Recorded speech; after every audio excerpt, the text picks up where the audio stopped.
اعوذ باللہ من الشیطان الرجیم بسم اللہ الرحمن الرحیم وما توفیقی الا باللہ علیہ توکلت وعلیہ انیب یا رب زدنی علما رب زدنی علما رب زدنی علما۔ شروع کرتا ہوں اللہ تعالیٰ کے بابرکت نام سے جو بڑا مہربان اور نہایت رحم کرنے والا ہے۔ عزیز طلباء، میں محمد عابد لیکچرر چناب کالج ہنگ آپ سے مخاطب ہوں۔ سال اول کے نصاب میں شامل حصہ معروضی جس کا ہم نے آغاز کر رکھا ہے، ادبی اصطلاحات جس میں 3 چیزیں پائی جاتی ہیں: تشبیہ، استعارہ، تلمیح۔ آج ہم استعارہ آپ کے سامنے بیان کریں گے۔ پہلے استعارے کے لفظی مطلب، کس زبان کا لفظ ہے، کس علم کا ہے، تعریف کیا ہے، نثری اور شعری مثالیں بیان کریں گے۔ پھر تشبیہ اور استعارے میں فرق بیان کریں گے۔ ارکان استعارہ آپ کے سامنے بیان کیے جائیں گے۔ پھر انہی نثری اور شعری مثالوں کو الگ الگ کر کے آپ کے سامنے پیش کیا جائے گا، اور تیسرے مرحلے میں کہ یہ سوالیہ پرچہ میں ادبی اصطلاحات کا سوال میں سے استعارے کے سوالات کس طرح پوچھے جاتے ہیں۔ استعارہ جو لفظ ہے یہ اس کا تعلق علم بیان سے ہے، جیسے تشبیہ کا تعلق علم بیان سے تھا، اس کا تعلق بھی علم بیان سے ہے۔ عزیز طلباء کو معلوم ہونا چاہیے کہ یہ پوچھا جاتا ہے کس علم سے ہے، تو علم بیان سے ہے۔ علم بیان کی تعریف آپ سے مکمل نہیں پوچھی جاتی، اور یہ عربی زبان سے تعلق رکھتا ہے۔ استعارے کا تعلق عربی زبان سے ہے، جس کے لفظی مطلب ادھار لینا یا مستعار لینا کے ہیں۔ استعارہ کی تعریف کچھ یوں ہے کہ علم بیان کی روح سے اگر کوئی لفظ اپنے حقیقی معنوں کی بجائے مجازی معنوں میں اس طرح استعمال ہو کہ اس کے حقیقی اور مجازی معنوں میں تشبیہ کا تعلق بھی پایا جائے تو یہ استعارہ کہلاتا ہے۔ تو یہ حقیقی معنوں کے بجائے غیر حقیقی معنوں میں اس طرح استعمال کیا جائے کہ حقیقی اور غیر حقیقی معنوں میں کے درمیان تشبیہ کا تعلق پایا جائے۔ یہ ہم مثالوں سے اب آپ کے سامنے بیان کریں گے۔ نثری مثالیں آپ کے سامنے ہیں، شعری مثالیں بھی۔ میرا چاند ابھی سکول سے نہیں آیا۔ ایک تو استعارہ کے ارکان کم ہوتے ہیں۔ یہاں جس کو مخاطب کیا جاتا ہے، جس کے لیے استعارہ لیا جاتا ہے، جس کے لیے ہو بہو خوبیاں لی جاتی ہیں، اس کا اندازہ لگانا ہوتا ہے۔ اب ہمارا چاند ابھی اسکول سے نہیں آیا تو ظاہر سی بات ہے چاند بیٹے کو یہاں کہا گیا ہے۔ اصل چاند تو وہ ہوتا ہے جو آسمان پر ہے، حقیقت میں تو ایک سیارہ ہے جو آسمان پر موجود ہے اور رات کو خوبصورت روشنی دیتا ہے، اور وہ خوبصورتی میں اپنی مثال آپ ہے۔ اصل چاند تو آسمان پر ہوتا ہے، لیکن یہاں چاند کی تمام خصوصیات، تمام صفات بیٹے کے لیے مستعار لے لی گئی ہیں، لہذا حقیقی معنوں کی بجائے یہاں چاند کو مجازی معنوں میں استعمال کیا جا رہا ہے، اور حقیقی اور مجازی کے درمیان تشبیہ کا تعلق بھی پایا جا رہا ہے کہ یہ بیٹے کے لیے صفات لی گئی ہیں۔ دوسری نثری مثال ہے، وہ دیکھو میرا شیر آیا۔ یہاں بھی ہمیں اندازہ لگانا پڑا ہے کہ یہ کس کے لیے شعر کی خوبیاں مستعار لی گئی ہیں۔ یہاں یقیناً بیٹے کے لیے لی گئی ہوں گی یا دوست کے لیے لی گئی ہوں گی۔ وہ دیکھو ہمارا شعر آیا ہے۔ تو شیر اصل میں تو شیر وہ ہوتا ہے جو جنگل میں ہوتا ہے، ایک جانور ہے، بڑا خونخوار جانور ہے جو اپنی بہادری کی وجہ سے جنگل کا بادشاہ کہلاتا ہے۔ یہاں وہ تمام تر بہادری کی اس کی صفات بیٹے کے لیے مستعار لے لی گئی ہیں، ادھار لے لی گئی ہیں۔ یہاں شیر کو حقیقی معنوں کی بجائے مجازی معنوں میں اس کی صفات استعمال کی جا رہی ہیں، اور یہاں بیٹے کو شیر کہا گیا ہے۔ یہاں حقیقی اور مجازی کے درمیان تشبیہ کا تعلق بھی پایا جا رہا ہے۔ اب ہیں جی شعری مثالیں۔ کس شعر کی آمد ہے کہ رن کانپ رہا ہے، رن ایک طرف چرخ کہن کانپ رہا ہے۔ وہ کون سا بہادر ہے جو میدان جنگ میں تشریف لایا ہے، جس کی آمد پر میدان جنگ تو ایک طرف آج یہ آسمان پہ کانپ رہا ہے۔ یہ ایک مرثیے کا شعر ہے، اور مرثیے میں حضرت عباس علمدار کی میدان کربلا میں آمد پر میر انیس نے اپنے مرثیے میں ان کو شعر کی خصوصیات عطا فرمائی ہیں کہ وہ ایک شعر ہیں۔ حقیقت میں شعر تو جنگل میں ہوتا ہے، لیکن اس کی صفات حضرت عباس علمدار کے لیے لی گئی ہیں کہ کوئی بہادر شخص ہے۔ ظاہری طور پر معلوم نہیں ہو رہا کہ کن کو کہا گیا ہے، کہ ظاہری طور پر اتنا ہی معلوم ہوتا ہے کہ ایک بہادر شخصیت میدان جنگ میں آئی ہے، جس کی بدولت آج آسمان بھی کانپ رہا ہے۔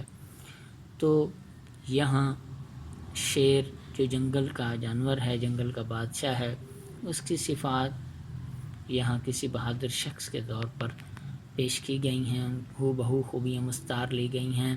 یہاں شیر کو حقیقی معنوں کے بجائے مجازی معنوں میں ان کے لیے استعمال کیا گیا ہے، بہادر شخصیت کے لیے، اور حقیقی اور مجازی کے درمیان تشبیہ کا تعلق بھی پایا جا رہا ہے۔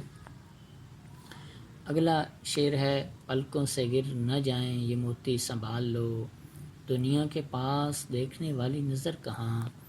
کہ کوئی اہل دل جو ہے وہ کسی آہ و فغاں کرنے والے کے جذبات و احساسات کو ہی سمجھ سکتا ہے، اور موتی جو نہایت قیمتی چیز ہوتی ہے، بڑی نایاب اور انمول چیز ہوتی ہیں، انہیں آنسوؤں سے تعبیر کیا گیا ہے کہ یہ جو پلکوں سے گر رہے ہیں یہ موتی ہیں۔ جس طرح موتیوں کی اصل موتی کی پہچان کوئی جوہری ہی کر سکتا ہے، اسی طرح کسی درد مند انسان کے دل کے جذبات و احساسات کو کوئی درد مند ہی سمجھ سکتا ہے۔ تو پلکوں سے گرنے والے موتیوں کو، گرنے والے آنسوؤں کو موتیوں سے تعبیر کیا گیا ہے کہ یہ قیمتی موتی ہیں، انمول موتی ہیں، ان کی قدر و قیمت اہل دنیا کے پاس نہیں ہے۔ کوئی دنیا والے ان آنسوؤں کی جو قدر و قیمت ہے وہ نہیں جانتے، بلکہ یہ تو ان کے لیے قیمتی موتیوں کی تمام تر صفات مستعار لی گئی ہیں۔ آنسوؤں کے لیے حقیقت میں قیمتی موتی جو ہوتے ہیں، حقیقی معنوں کے بجائے یہاں انہیں مجازی معنوں میں استعمال کیا گیا ہے، اور یہاں حقیقی اور مجازی کے درمیان تشبیہ کا تعلق بھی پایا جا رہا ہے۔ تشبیہ اور استعارے میں ایک فرق یہ ہوتا ہے کہ تشبیہ میں ہم ایک چیز کو مشترک خوبی کی بنا پر دوسری چیز جیسا یا اس مانند قرار دیتے ہیں، جبکہ استعارے میں ایک چیز کو ہو بہو قرار دیا جاتا ہے، جیسے ہو بہو چاند کہہ دیا، ہو بہو شیر کہہ دیا، ان کے لیے وہ تمام تر خوبیاں مستعار لے لی جاتی ہیں۔ یہ تشبیہ اور استعارے کے اندر ایک فرق پایا جاتا ہے۔ عزیز طلبہ، اب آپ کے سامنے ارکان استعارہ بیان کیے جائیں گے، ان کی تعریف بیان کی جائے گی، اور یہ چاروں مثالیں جو آپ کے سامنے پیش کی گئی تھیں، 2 نثری 2 شعری مثالیں، ان کو ارکان کے لحاظ سے الگ الگ کر کے آپ کے سامنے پیش کیا جائے گا۔ ارکان استعارے کے 3 ارکان ہوتے ہیں: مستعار لہو، مستعار منہ اور وجہ جامعہ۔ مستعار لہو وہ شخص یا چیز جس کے لیے کوئی لفظ ادھار یا مستعار لیا جائے، لیکن استعارے میں مستعار لہو کا ذکر نہیں ہوتا، بلکہ اس کا اندازہ لگایا جاتا ہے کہ یہ کس کو کہا گیا ہے۔ یہ چیز استعارے میں کھل کر سامنے نہیں آتی کہ یہ جو خوبیاں کس کے لیے مستعار لی گئی ہیں، یہ ہم نے اندازہ لگانا ہوتا ہے کہ یہ خوبیاں کس کے لیے ادھار لی گئی ہیں۔ مستعار منہ وہ شخص یا چیز جس سے کوئی لفظ مستعار یا ادھار لیا جائے، اور یہ استعارے کے اندر مستعار منہ کھل کر سامنے آتا ہے۔ اس سے پتہ چلتا ہے کہ یہ خوبیاں ہیں، اور یہ جس کے لیے ادھار لی گئی ہیں وہ شخصیت سامنے نہیں آتی، اس کا اندازہ لگانا ہوتا ہے۔ مستعار منہ جو ہوتا ہے وہ بڑے واضح انداز سے سامنے آتا ہے۔ نیز مستعار لہو اور منہ کو طرفین استعارہ بھی کہا جاتا ہے۔ یہ پوچھ لیا جاتا ہے سوالیہ پرچے کے کثیر الانتخابی میں کہ مستعار لہو اور مستعار منہ اکٹھے آئیں تو انہیں کیا کہتے ہیں؟ انہیں طرفین استعارہ کہا جاتا ہے۔ آگے ہے تیسرا ارکان ہے وجہ جامعہ، وہ صفت یا خوبی جس کی وجہ سے کوئی لفظ ادھار یا مستعار لیا جائے، اور مستعار لہو اور مستعار منہو میں مشترک خوبی جو ہوتی ہے وہ وجہ جامعہ کہلاتی ہے۔ اب وہ چاروں مثالیں ہم آپ کے سامنے پھر رکھتے ہیں، دو نثری، جس میں یہ کہا گیا کہ میرا چاند ابھی اسکول سے نہیں آیا۔ چاند کس کو کہا گیا؟ ہم نے اندازہ لگایا کہ یہ بیٹے کو کہا گیا ہے، یہ مستعار لہو ہے جو سامنے نہیں آیا، جس کا ہم نے صرف اندازہ لگایا ہے، اور مستعار منہو جو ہے وہ کھل کر سامنے آیا ہے کہ میرا چاند ابھی اسکول سے نہیں آیا۔ تو بیٹے کے لیے چاند کی تمام تر جو صفات ہیں وہ مستعار لی گئی ہیں۔ اصل میں چاند آسمان پر، لیکن اس کی بیٹے کی خوبصورتی کی وجہ سے یہ خوبیاں مستعار لی گئی ہیں۔ بیٹے اور چاند کے درمیان جو وجہ جامعہ ہے، جو مشترک خوبی ہے، وہ کیا ہے؟ وہ خوبصورتی ہے۔ اسی طرح میرا شیر، وہ دیکھو میرا شیر آیا ہے، شیر کس کو کہا گیا ہے؟ مستعار لہو۔ ہم نے اندازہ لگایا کہ یہ بیٹے کو کہا گیا ہے، جس کے لیے کوئی لفظ ادھار یا مستعار لیا گیا ہے، لیکن ہم نے وہ سامنے نہیں آیا، اور ہم نے یہاں مستعار لہو میں اندازہ لگانا ہوتا ہے کہ یہ مستعار لہو جو ہے وہ کیا ہوگا؟ وہ بیٹے کو کہا گیا ہے یا دوست کو کہا گیا ہوگا کہ یہ جو ہے وہ شیر ہے، اور مستعار منہو جو ہے وہ سامنے آیا ہے کہ یہ شیر کی صفات اس کے لیے، بیٹے کے لیے لی گئی ہیں، تو اس کی بہادری کی وجہ سے یہ صفات اس کے لیے لی گئی ہیں۔ اصل میں تو شیر جنگل میں پایا جاتا ہے، لیکن یہاں حقیقی معنوں کے بجائے مجازی معنوں میں اس کی صفات لی گئی ہیں۔ حقیقی اور مجازی کے درمیان تشبیہ کا تعلق بھی پایا جا رہا ہے۔ تو مستعار لہو اور منہو میں جو مشترک بات ہے، وہ جو وجہ جامعہ بنتی ہے، وہ بہادری ہے۔ پھر شعری مثالیں ہیں کہ کس شعر کی آمد ہے کہ رن کانپ رہا ہے، رن ایک طرف چرخ کہن کانپ رہا ہے۔ کوئی بہادر شخصیت ہے جس کے لیے میدان جنگ میں شیر کی صفات مستعار لی گئی ہیں، تو اس کا ہم نے اندازہ لگایا کہ وہ کون سی شخصیت ہے۔ تو پھر مستعار لہو جو ہے، جو خود سامنے آیا ہے، وہ شیر ہے۔ شیر کی خوبی ہم نے مستعار لی ہیں، اور مستعار لہو اور مستعار منہو کے اندر جو مشترک بات ہے، جو وجہ جامعہ بنتی ہے، وہ ہے بہادری۔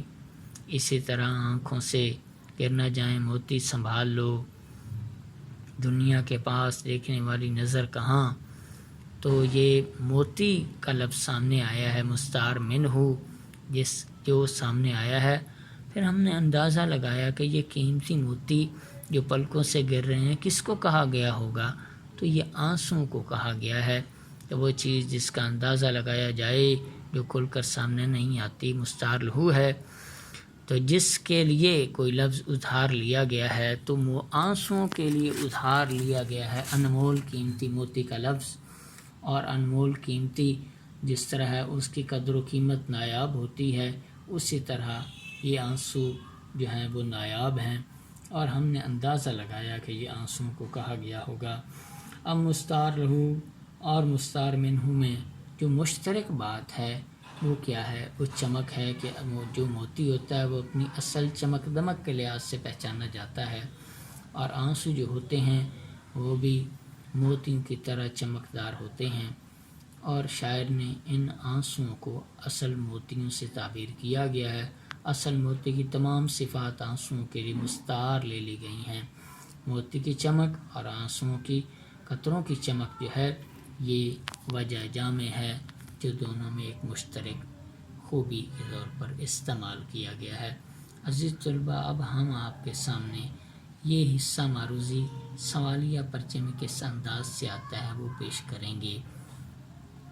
عزیز طلباء، اب ہم آپ کے سامنے یہ پیش کر رہے ہیں کہ سالانہ امتحان میں کثیر الانتخابی سوالات کے جوابات اس تارے میں سے کس انداز سے آیا کرتے ہیں۔ 5 نمبر کا یہ حصہ معروضی ہے، تو سوالات کچھ اس انداز سے پوچھے جاتے ہیں۔ پہلے نمبر پر ہے استعارہ کس زبان کا لفظ ہے؟ 4 ممکنہ جوابات دیے گئے ہیں، جن میں سے ایک درست جواب ہے۔ اور وہ ہے عربی، فارسی، اردو، عربی، ہندی، یہ 4 جواب دیے گئے ہیں جن میں سے جیم جواب درست ہے۔ اب دوسرا سوال ہے، استعارے کے لغوی معنی کیا ہیں، لفظی مطلب کیا ہیں؟ 4 جوابات دیے گئے ہیں، شمار کرنا، ادھار لینا، ادھار دینا، قرض اتارنا، مستعار لینا۔ تو دوسرے سوال کا جو دال جز ہے وہ درست ہے، مستعار لینا۔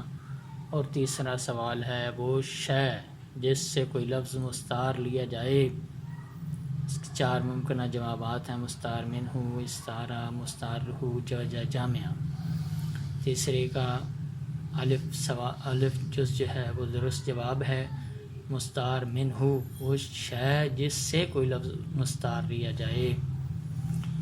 اسی طرح مثالوں کے ذریعے سمجھاتے ہیں کہ نمبر 4 پر ہے، صنم نے مار ڈالا، اس فقرے میں مستعار لہو کی نشاندہی کریں۔ 4 ممکنہ جوابات ہیں، دوست، دشمن، محبوب اور عاشق۔ کہ صنم نے مار ڈالا، تو یہاں صنم جو ہے اس فقرے میں کس چیز کو مستعار لہو کہا گیا ہے؟ یہ مستعار لہو جو ہے اس کا اندازہ لگایا جاتا ہے۔ تو چوتھے میں جیم جواب درست ہے کہ محبوب کو صنم کہا گیا ہے۔ اسی طرح 5واں سوال ہے کہ سابقہ فقرے میں مستعار منہ کی نشاندہی کیجیے۔ کہ 4 ممکنہ جوابات دیے گئے ہیں، محبوب، صنم، دوست، دشمن۔ یہاں جو چیز سامنے آئی ہے وہ جس سے استعارے کی خوبیاں لی گئی ہیں وہ صنم ہے، اور بے جز جو ہے یہ درست ہے۔ یہ ایک نمونے کے طور پر آپ کے سامنے یہ 5 کثیر الانتخابی پیش کیے گئے کہ سالانہ امتحان میں کثیر الانتخابی اس انداز سے ادبی اصطلاحات میں سے بن کر آیا کرتے ہیں۔ عزیز طلباء، اس کے ساتھ ہی ہم آپ سے اجازت چاہیں گے۔ اللہ حافظ، اپنا خیال رکھیے گا اور اپنی تعلیم پر توجہ دیجیے۔